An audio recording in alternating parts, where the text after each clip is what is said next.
दोस्तों स्वागत है आप सभी का आपके अपने चैनल द नेक्स्ट लेवल में। दोस्तों आज का वीडियो आप लोगों के लिए बहुत ही खास है क्योंकि आज के वीडियो में हम जीव विज्ञान के टॉप 30 प्रश्नों के साथ यह इस सीरीज का 5वां वीडियो लेके आ गया हूं। इससे पहले मैंने 4 वीडियो जीव विज्ञान के अपलोड कर दिए हैं जो कि आप लोगों के लिए काफ़ी महत्वपूर्ण थे।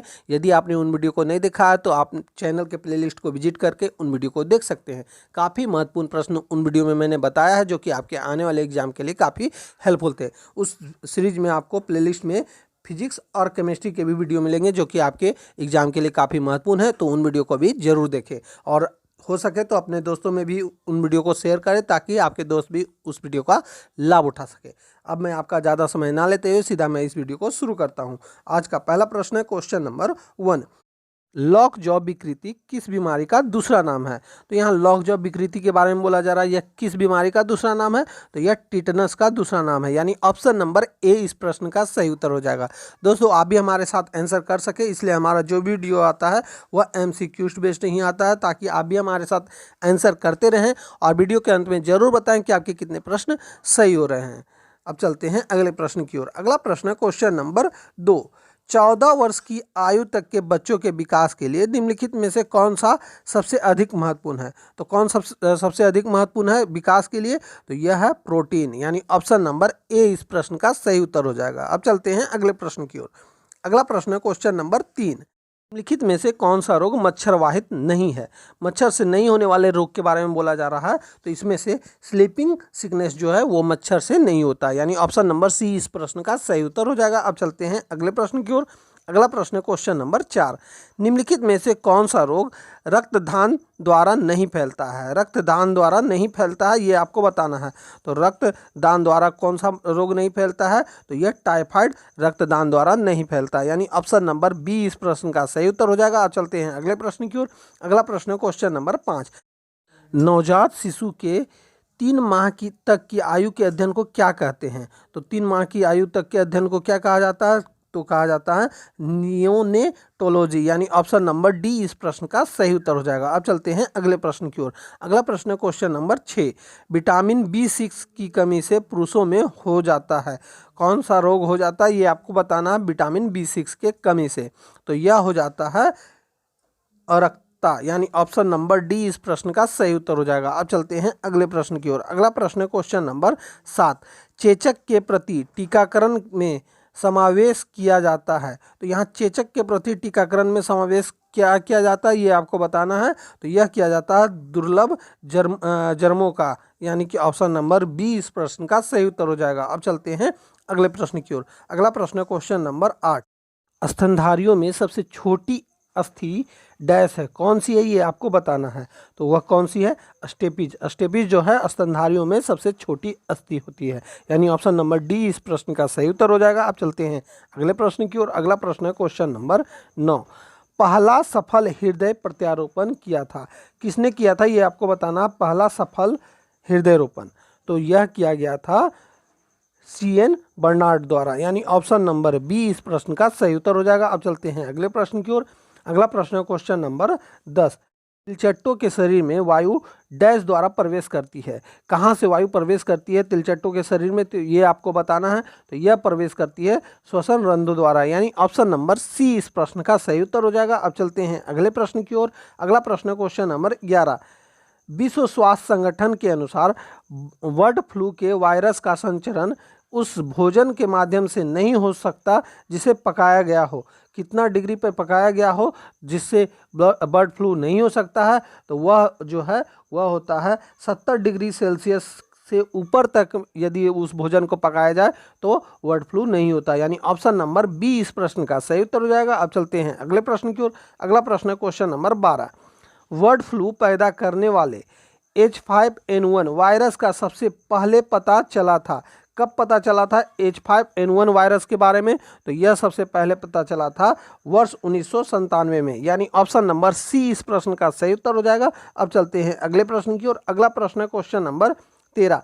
मानव शरीर में संक्रमण को रोकने में मदद करने वाला विटामिन कौन है? तो मानव शरीर में संक्रमण को रोकने वाला में मदद करने वाला विटामिन का नाम क्या है? तो यह है विटामिन डी, यानी ऑप्शन नंबर डी इस प्रश्न का सही उत्तर हो जाएगा। अब चलते हैं अगले प्रश्न की ओर। अगला प्रश्न क्वेश्चन नंबर 14। विटामिन बी की कमी से होता है। कौन सा रोग होता है विटामिन बी की कमी से, ये आपको बताना है। तो विटामिन बी की कमी से जो होता है वह हो जाता है बेरी, यानी ऑप्शन नंबर सी इस प्रश्न का सही उत्तर हो जाएगा। आप चलते हैं अगले प्रश्न की ओर। अगला प्रश्न क्वेश्चन नंबर 15, टिटनेस का कारण होता है। टिटनेस का कारण क्या होता है ये आपको बताना है। तो टिटनेस का कारण जो होता है वह होता है क्लास्ट्रीडियम जो होता है, ये टिटनेस का कारण है, यानी ऑप्शन नंबर ए इस प्रश्न का सही उत्तर हो जाएगा। आप चलते हैं अगले प्रश्न की ओर। अगला प्रश्न क्वेश्चन नंबर 16, निम्नलिखित में से विषाणु रोग चुनिए। तो विषाणु रोग कौन है ये आपको बताना है। तो यहाँ पे यकृत शोथ यानी हेपेटाइटिस जो है वह विषाणु से होता है, यानी ऑप्शन नंबर ए इस प्रश्न का सही उत्तर हो जाएगा। आप चलते हैं अगले प्रश्न की ओर।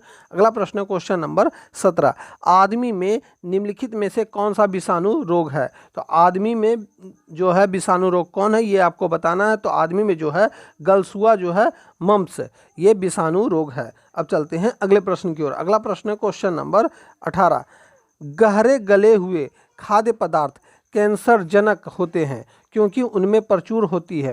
क्या प्रचुरता होती है ये आपको बताना है। तो उनमें जो है वसा प्रचुर मात्रा में होती है, यानी ऑप्शन नंबर ए इस प्रश्न का सही उत्तर हो जाएगा। अब चलते हैं अगले प्रश्न की ओर। अगला प्रश्न क्वेश्चन नंबर 19, अमीबी पेचिस पैदा होती है, यह किसके द्वारा पैदा होती है ये आपको बताना है। तो अमीबी पेचिस जो है वह पैदा होती है एंट अमीबा हिस्टोलिटिका द्वारा, यानी ऑप्शन नंबर ए इस प्रश्न का सही उत्तर हो जाएगा। आप चलते हैं अगले प्रश्न की ओर। अगला प्रश्न है क्वेश्चन नंबर 20, टाइफाइड पैदा किया जाता है। टाइफाइड पैदा किसके द्वारा किया जाता है ये आपको बताना है। तो टाइफाइड जो है वह होता है साल्मोनेला टाइफी द्वारा, यानी ऑप्शन नंबर डी इस प्रश्न का सही उत्तर हो जाएगा। अब चलते हैं अगले प्रश्न की ओर। अगला प्रश्न क्वेश्चन नंबर 21, किस प्रक्रिया द्वारा टेडपोल एक वयस्क मेढक में विकसित होता है। तो टेडपोल जो है वयस्क मेढक में किस प्रक्रिया द्वारा होता है। तो यह होता है विकसित कायांतरण द्वारा, यानी ऑप्शन नंबर बी इस प्रश्न का सही उत्तर हो जाएगा। अब चलते हैं अगले प्रश्न की ओर। अगला प्रश्न क्वेश्चन नंबर 22, समुद्र रोग जहाज की गति का किस पर प्रभाव के कारण होता है। तो यहाँ समुद्र रोग के बारे में बोला जा रहा है। तो यह होता है उदर पर प्रभाव के कारण समुद्र रोग हो जाता है, यानी ऑप्शन नंबर सी इस प्रश्न का सही उत्तर हो जाएगा। अब चलते हैं अगले प्रश्न की ओर। अगला प्रश्न क्वेश्चन नंबर 23, आजकल दूध को संतुलित आहार नहीं माना जाता है क्योंकि इसमें अभाव है। इसमें कौन सा विटामिन का अभाव है, किसके कारण इसे संतुलित आहार नहीं माना जाता है। तो वह है आयरन और विटामिन सी की कमी के कारण दूध को संतुलित आहार नहीं माना जाता, यानी ऑप्शन नंबर बी इस प्रश्न का सही उत्तर हो जाएगा। अब चलते हैं अगले प्रश्न की ओर। अगला प्रश्न क्वेश्चन नंबर 24, कैंसर के निदान में निम्नलिखित में से कौन सा परीक्षण सहायता करता है। तो कैंसर के निदान के बारे में बोला जा रहा है, इसमें कौन सा परीक्षण सहायता करता है। तो वह है जिबूती परीक्षा, यानी कि ऑप्शन नंबर सी इस प्रश्न का सही उत्तर हो जाएगा। आप चलते हैं अगले प्रश्न की ओर। अगला प्रश्न क्वेश्चन नंबर 25, निम्नलिखित में से देह निर्माता किसे कहते हैं। तो देह निर्माता किसे कहा जाता है ये आपको बताना है। तो देह निर्माता कहा जाता है प्रोटीन को, यानी ऑप्शन नंबर ए इस प्रश्न का सही उत्तर हो जाएगा। अब चलते हैं अगले प्रश्न की ओर। अगला प्रश्न क्वेश्चन नंबर 26, थैलासीमिया एक आनुवांशिक बीमारी है, यह किसको प्रभावित करता है। तो थैलेसीमिया जो है किसको प्रभावित करता है। तो यह ज़्यादा जो है यह प्रभावित करता है रुधिर को, यानी ऑप्शन नंबर ए इस प्रश्न का सही उत्तर हो जाएगा। अब चलते हैं अगले प्रश्न की ओर। अगला प्रश्न क्वेश्चन नंबर 27, डेंगू ज्वर का कारण है, यह किससे होता है ये आपको बताना है। तो डेंगू जो होता है यह होता है वायरस से, यानी ऑप्शन नंबर डी इस प्रश्न का सही उत्तर हो जाएगा। अब चलते हैं अगले प्रश्न की ओर।